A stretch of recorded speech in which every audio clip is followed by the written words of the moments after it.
Yep, fish on. Here we go, like that. Yep, fish on. Here we go, touch up. Fish on. Nice fish. Welcome to Jetfish. My name's Kirk Davis, and this is my show where I take you to meet some pretty cool people in some pretty cool places and have some pretty cool fishing experiences. And I do it all on a Waverun. With a range of over 150 kilometres, I can go anywhere that a boat can go. It's easy to launch, safe and stable enough to stand on one side or fight large fish. I've got all the electronics and storage that any boat would have, and I always carry with me the latest safety equipment. This life's not going to live itself. So hop on now and let's head off on today's Jetfish Adventure.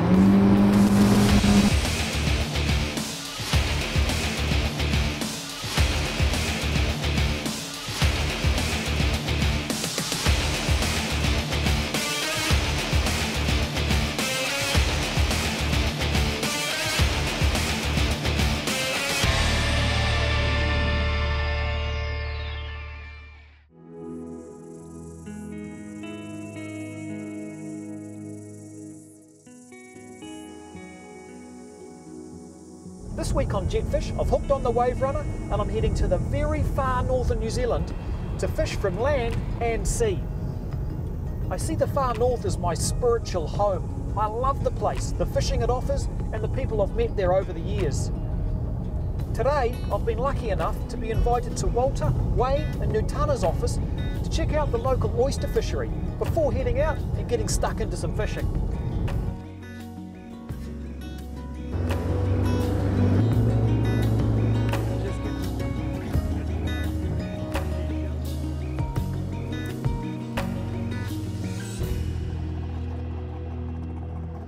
Ringaringa Harbour is a massive harbour in the far north of New Zealand.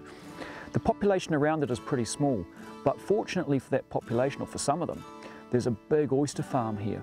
And that oyster farm is a great sustainable way, one, of growing oysters, and two, of giving those people some employment. One of the cool things about this oyster farm is they give the kids in the local schools, the older kids, 5,000 dozen oysters, so that's 60,000 oysters as little babies, and they get to learn how to cultivate them, grow them, right through to the big oysters when they can sell them. That is a great way to give kids a learning of how to work in business, a great way to give them an understanding of the environment they live in, as well as make a little bit of money along the way. So let's have a look now at how these oysters' life cycle works, where they go from small to big, how they grow them, before we go and get into some fishing. I've pulled alongside the oyster barge and I'm going to have a little chat to Walter. Now, it's amazing talking to these guys how quickly these oysters grow. So Walter, what size were they when you got them as spat? 5 to 6 mil. That was 2 months ago. Yeah. They were 5 mils long and now they are about 50 to 70? Yeah. Yep. So that is an amazing growth. And it just goes to show how I guess it seems to me to be quite sustainable in here. It's not like, I'm not a big fan of commercial fishing where you go out and scoop all the fish up, but something that's sustainable where you're constantly putting back and constantly growing to provide a market seems like a no-brainer to me.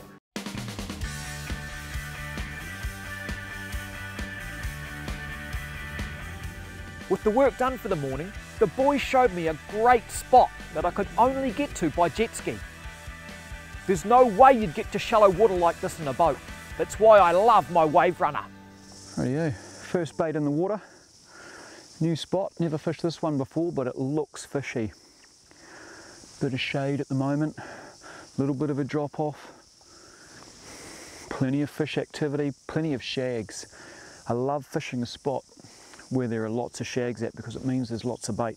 And we pulled in here, we had bait swimming around in here, we had an octopus walking around. So that to me says, yeah boy. Tide's still very low. I would expect this spot will get better as the tide comes in. We're only about an hour after low tide at the minute. So we'll just be patient. We've got the burley running out the back of the ski, chunking, throwing the odd chunks out, little pilchard chunks that I got from Top Catch. Just chucking them out. Just keep the flow going, keep the feed going, keep the interest going in those fish that are coming into this shallow harbour as the tide comes in.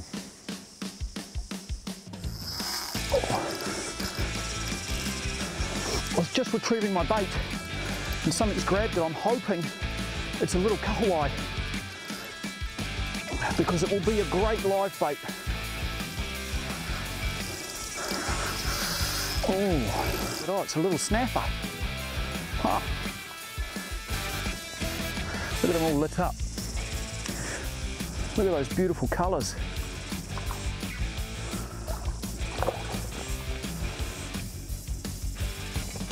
Right, here he comes. Nice little panny. Just hooked through the lip, so we'll unhook him, have a little look at him, and we'll send him back on his way. There you go, mate. Hook out. Just let him go. Off you go, little fella. Away he goes. Nice.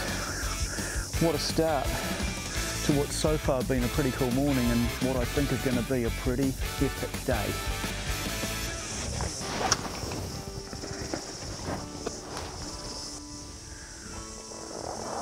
Got a whole pilchard on this time rather than a half. That half might have just been enticing the little ones to have a bit of a friendly chew. So we'll put a whole one on and see if that makes a difference. Sometimes it actually makes a huge difference. Like, they may not even bite it at all. And then you put a fillet on, just a little half fillet from a pilchard, and you can get some really nice snapper. It just depends how they're feeding. So you've got to just mix it up a bit, see what works for you, see what doesn't work, and then go from there, really. Yeah, fish on!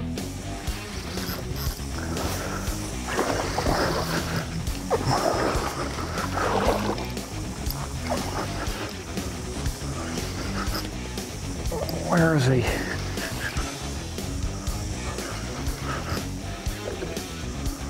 Oh, he's over the edge of the ledge.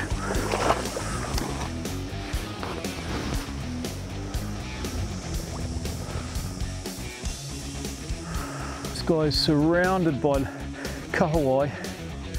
He's just cruising, real hard little fighter. He's not a monster snapper, but because we're so shallow and we've got that big ledge there, real hard little horizontal fight.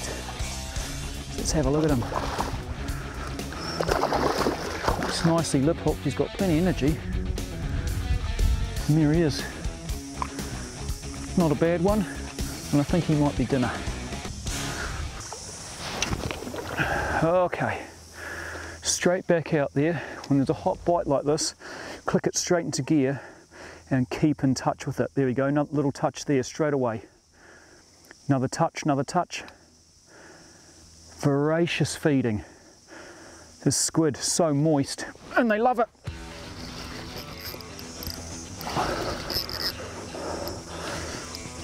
And it looks like it's bite time.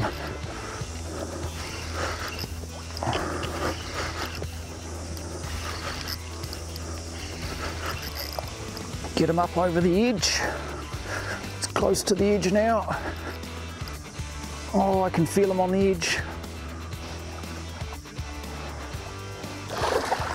Let's have a look at him. He's a nice size.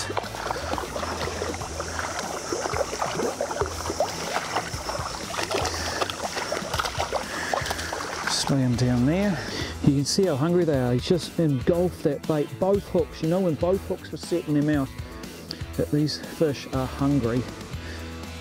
Let's set them loose and we'll set them free. Settle down, turn around that way and off you go. Oh, not that way yet, there you go, you're away. I'm going to put this tiny little piece that was left over from the last fish I caught, but it's a bite-sized piece, so I'm going to cast it out, keep in touch with my line and see how we go. Oh! That's not a bad one.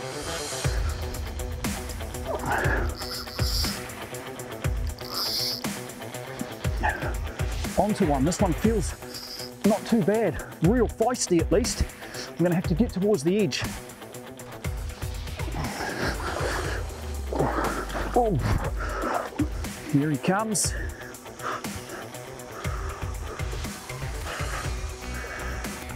And he's not even that big, but he just fought so hard when he grabbed it. He'll be fine. Ooh. So much power, so much horizontal power in this shallow. That's a beautiful fish.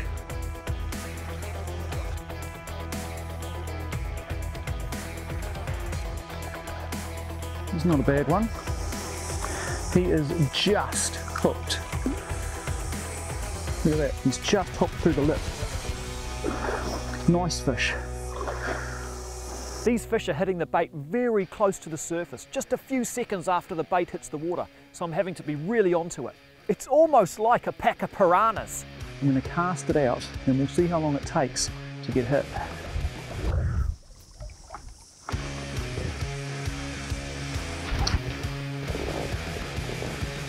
Yep, fish on.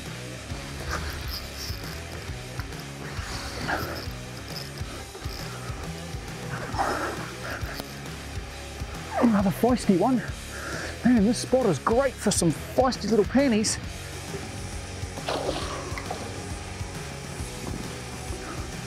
You can see how abundant the fish life is here, as a large ray swims right at me.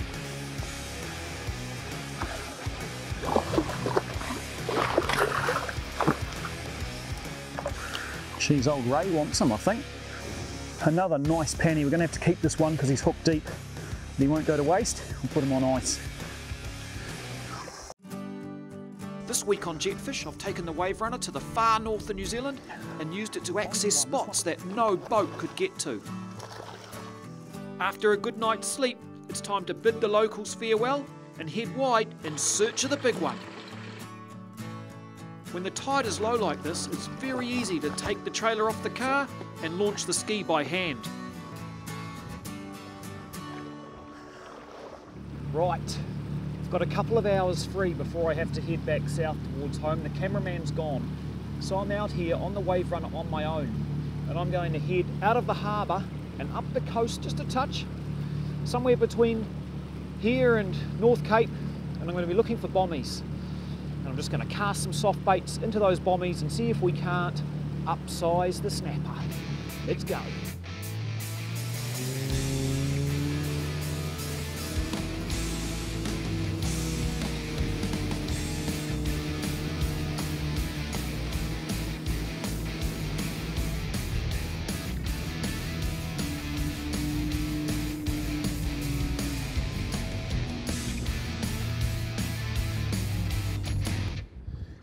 Now I'm out of the harbour, I've switched to a soft bait. No more smelly baits or fresh baits, but a 7-inch bruised banana. I'm using a 1/4 ounce jig head. The reason it's only a 1/4 ounce is because I'm fishing shallow. It's only between about 8 and 14 metres deep, and this will just sink down nice and slowly, and that's what I want it to do. These snapper are gonna hear this bait hit the water, and they're gonna come up off the bottom to get it. This water is so crystal clear, they see everything that moves. So what I'm gonna do is I'm going to cast it well ahead. There's a whole patch of bommies this way, and that's the way I'm drifting. And those bommies are really just bits of very low-lying foul and weed. Not even really rocks, mostly just weed. And you can see it when the sun's out through the polarized glasses. You can see the dark patches in the water. So that's what I'm aiming for. Those little dark patches, and just casting that bait, letting it slowly sink down, and then just keeping that soft bait slowly moving, just enough to get the interest of those big mooching snappers down there. Oh, inquiry. Oh, little inquiry. You never know. The weird thing in here sometimes, soft baiting, is that the smallest inquiry can be a really big snapper. Can start off with a real small little dip, dip, dip, and then bang, fish on. Something's inquiring here. I think it, here we go, like that. Real soft inquiry. And that's a good fish. Oh. Dropped it. Okay. Oh, here we go. Oh.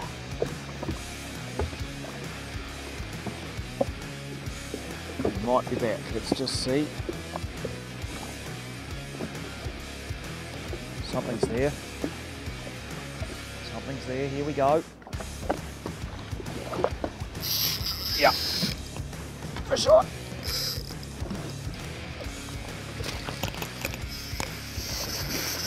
Oh, that's a good fish. Did you see the speed he took off there? The power was incredible. I'm only using 6 kilo line, 6 kilo braid, but man, he took off.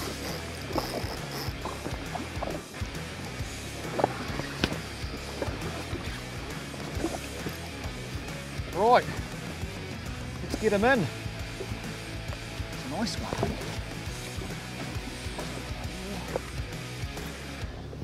Here he comes. Might be able to lift him in by the soft bait.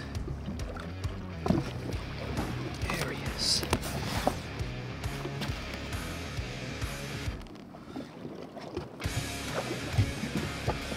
Let's have a look at him. I'm going to let him go.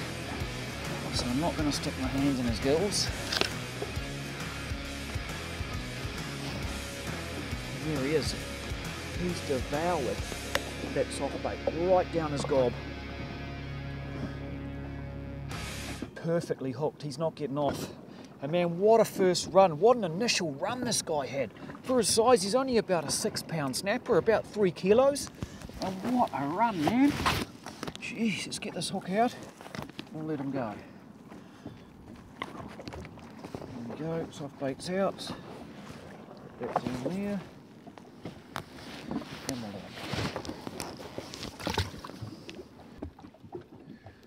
we'll off he goes. Beautiful. Let's see if we can get a bigger one. Fish on. Not sure what this is. Doesn't feel like a snapper. Yeah.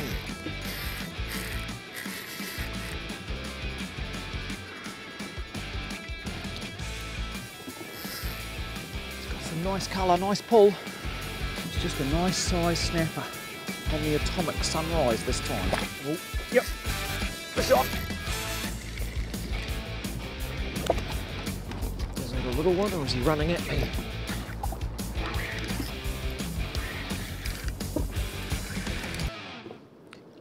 How's that for a different species? Nice trevally around the 45cm mark. Be beautiful sashimi, but I'm going to let him go. The hook's out. I'm going to let him go and he can swim off. Shit's about to get real.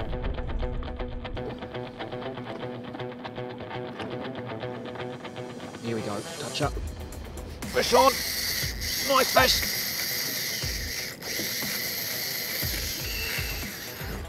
This fish wasn't going to come quietly. In fact, it looked like I was going to have to chase him down. This is a good fish.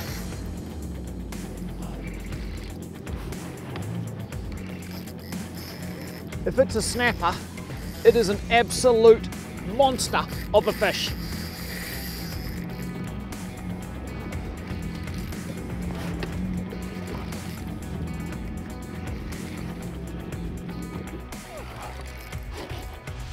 Just started up there just to get a bit closer to it. Because if this is a snapper, it is a big one.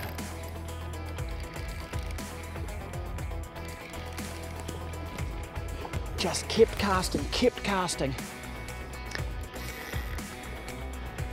Nothing for ages, and I just kept working these bommies. Casting the edge, casting the middle, and hooked onto something nice here, man. It was a real light bite. Probably saw it, it was just like a little touch. And as soon as I pricked that hook in it, that's when it took off. Headed a bit out to sea, but it's still over these bommies. We're in 14 metres of water, and it's kind of just holding its ground now.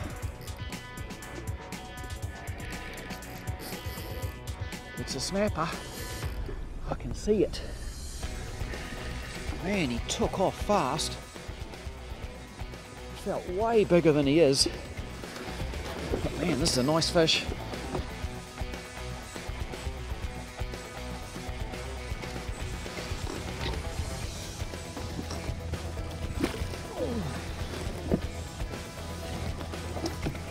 Oh yeah, that's a monster fish. He's a beauty.